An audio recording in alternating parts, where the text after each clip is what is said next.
made people think that there is something else in the universe. However, it didn't make them believe that there is something else in the universe per se. Because, of course, there are alternative explanations. Rather than invoking some super strange form of matter, what you can do is actually just say, maybe we just don't know enough about the systems and there is just some more regular matter, but we cannot observe it. So if you go back to clusters of galaxies, they contain galaxies, obviously. We can see them in the optical. This is Hubble Space Telescope. And this is the clusters of galaxies that we see. But what Zwicky didn't know at the time when he measured two high velocities in that cluster of galaxies is that clusters of galaxies are also made of hot gas. Hot gas, 30 to 200 million degrees Celsius, that is invisible to optical telescopes. Obviously, it shines in the X-rays. Zwicky, of course, couldn't know about it because our atmosphere is not transparent for X-rays, which is good for us, but bad for astronomers. And so it was only with the advent of X-ray telescopes like Chandra on the right-hand side that we could actually measure that gas, we could measure the mass, and we realized, ooh, there is a lot more gas in galaxy clusters than there are actually galaxies. So galaxy clusters, the name is a little bit of a misnomer because turns out that most of the matter in galaxy clusters are not galaxies. So by now we figure out 6 times more than galaxies themselves, we have the amount of gas, hot gas. So, but still, if you redo Zwicky's experiment and take into account, yes, there is gas in those galaxy clusters, you realize that those velocities are still too high, and you cannot explain why this galaxy cluster doesn't fall apart. So how do we tackle this? What is in there? How do we see it? How do we measure this whatever extra matter that we need? So the best way to do that is with gravitational lensing. How does gravitational lensing work? It's a technique. And this technique, basically, the way it works is we have a galaxy on the left-hand side and we observe it with a Hubble Space Telescope, say, or any telescope. And if there is nothing in between, the light, the photons that are going to hit your eyes are the ones that go on a straight line. Now with the magic of PowerPoint, you can put in a galaxy cluster. Now the light is not going to go straight anymore. Rather, what is going to happen because of effects of general relativity, the light will be bent. And it will be bent in such a way, the shortest path for the photon to reach you is not on that straight line through the middle of the potential, but rather on that curved path. And so you're not going to see the galaxy where it originally sits, rather you're going to see the galaxy up there. It turns out this is not the only possible way for the light. Of course, there are other solutions, and I usually ask students where they are, but I know you're all tired after all these days at the conference. So this is another solution. So you get multiple images of the same source. You see these mirror images of same source everywhere. And so this is what gravitational lensing does. And the amount of this bending, so how far away those images are, depends upon the mass of the cluster. It also depends where the cluster sits with respect to it, with respect to the galaxy. But we know how to measure that as well, and so you can actually measure the mass distribution of those galaxy clusters. It works very same way as ordinary lenses, as ordinary optics. So it happens in real life, as I told you, and you can see this on the top left. There is the object called B1422, which I renamed it in a footprint of a Yeti. So the little green smudge in the middle is the galaxy that is doing the lensing, and the 4 bright spots are 4 images of the same quasar. On the bottom, another galaxy. You can see these highly distorted arcs, multiple images of the same sources, and it happens in clusters of galaxies as well. If you look at this picture from closer on, you would see tons of arcs and multiple images. It's just, I think it's a little bit off. But You can do it at home as well. Gravitational lensing, do it yourself. Well, what you need is, I have to now disappoint you, you don't need a glass and you don't need the wine either.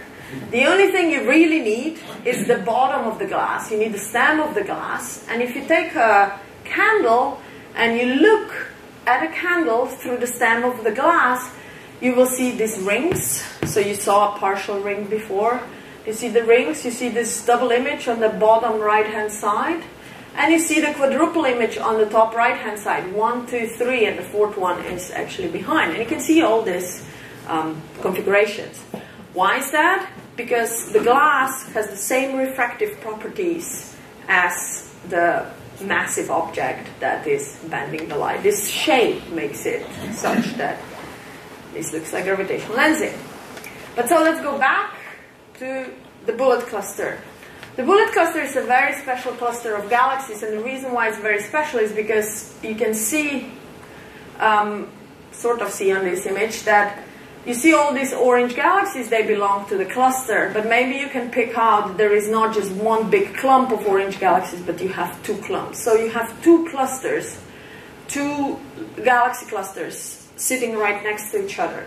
Turns out those two galaxy clusters are gravitationally bound, and in addition, those two galaxy clusters have smashed into each other.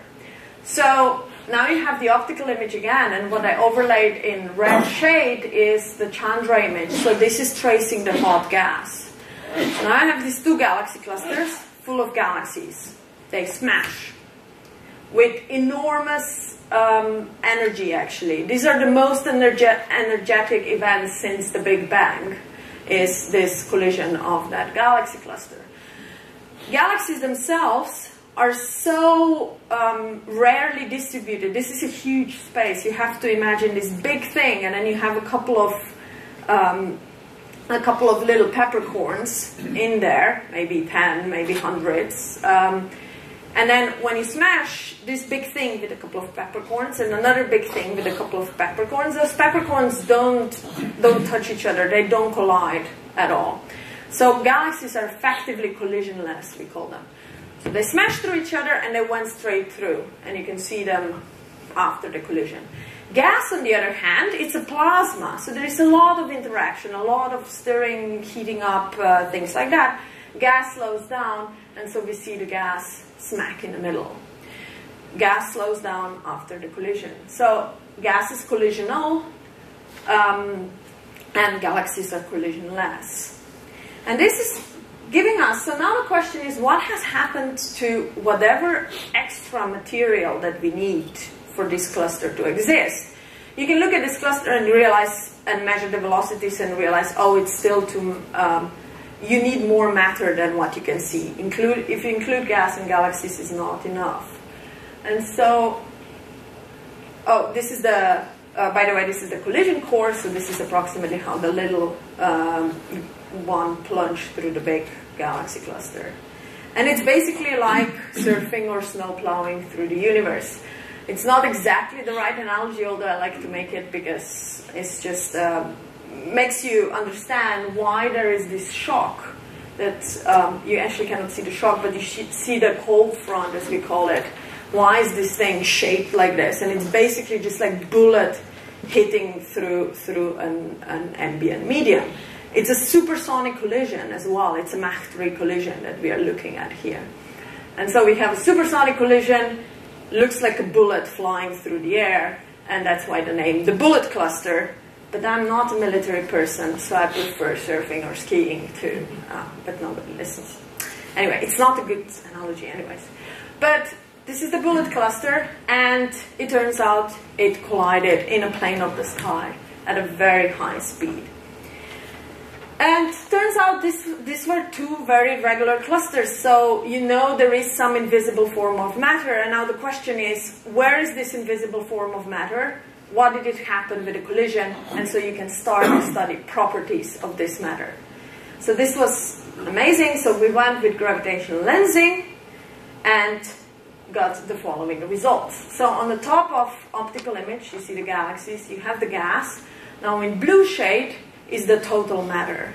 Turns out the total matter is peaking not where most of the matter that we see is. Remember, most of the matter we see in those clusters is the gas. Dark matter, or whatever matter, total matter, is not peaking there. It's peaking where the galaxies are. And galaxies are really a tiny fraction of all the matter. Even if you don't believe in dark matter, galaxies are not subdominant component. So you have something that's peaking where the galaxies are. So there must be some form of invisible matter there. You cannot explain this by just not knowing how much gas you have. You get a peak somewhere else. You cannot just modify your strength of the gravity. You would have to modify the direction of the gravity, and that's, I don't know how to do that. So you have the two dark matter clouds or clumps that are lining up with galaxies. So this is telling us to think dark matter exists, and it doesn't behave like regular matter. It is collisionless, which is very strange in this case, because there is so much of it that if you think of dark matter as made of dark matter material as made of dark matter particles, they're so close together that it should collide. If there are any sort of particle that we know of, that we have detected so far, they should have behaved like gas, or at least a little bit like it. It should have had some collisional properties, yet they go straight through. It's like magic. So this is a little movie. In red you have gas again, in blue you have dark matter. And so this is a simple simulation. And you can see that I'm sorry again for stuttering, this works normally much better. But you can see that blue is dark matter, it's collisionless by construct, that's how we put it in this simulation. And red is the gas, which is collisional.